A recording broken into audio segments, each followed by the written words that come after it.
পাউরুটি দিয়ে জ্যাম খেতে কিন্তু আমরা সবাই খুব ভালোবাসি, তাই দোকান থেকে আর জ্যাম না কিনে মাত্র দুটো উপকরণ দিয়ে বাড়িতেই বানিয়ে নিন এরকম দোকানের মতো টেস্টি জ্যাম।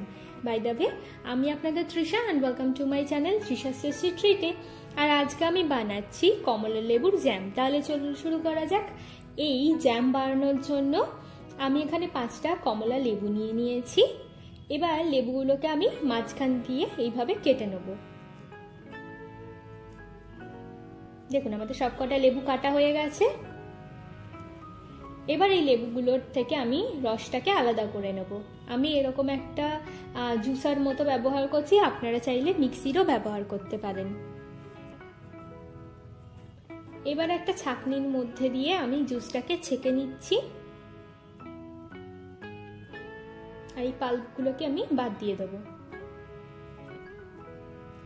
এবারে এই কমলা লেবুর যে খোসাটা, তার থেকে আমি সাদা অংশটা বাদ দিয়ে দিচ্ছি। আপনারাও এই সাদা অংশটা বাদ দিয়ে দেবেন যাতে জ্যামটা তেতো না হয়ে যায়। দেখুন এই সাদা অংশটা আমরা কেটে বাদ দিয়ে দিয়েছি। এবার খোসাটাকে আমি চাকু দিয়ে এইভাবে কেটে নেব। এতে জ্যামটা আর তেতো হবে না, আর খেতেও কিন্তু খুব ভালো লাগবে। এবার একটা প্যানের মধ্যে আমি কমলা লেবুর রসটা দিয়ে দেবো। এবার এর মধ্যে 1/4 কাপ মতো চিনি দিয়ে দিচ্ছি, আর অল্প একটু খোসা এর মধ্যে দিয়ে দেবো। ব্যাস, আর কিছুই না।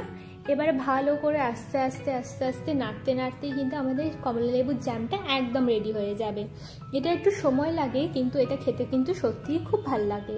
যখনই কিছু ইচ্ছা করে না, তখনই একটু পাউরুটি বা রুটির সাথে কিন্তু আমরা এই জ্যামটা অনায়াসে খেতে পারি। দেখুন কথা বলতে বলতে আমাদের জ্যাম কিন্তু একদম রেডি। চলুন এবার এটাকে সার্ভ করা যাক।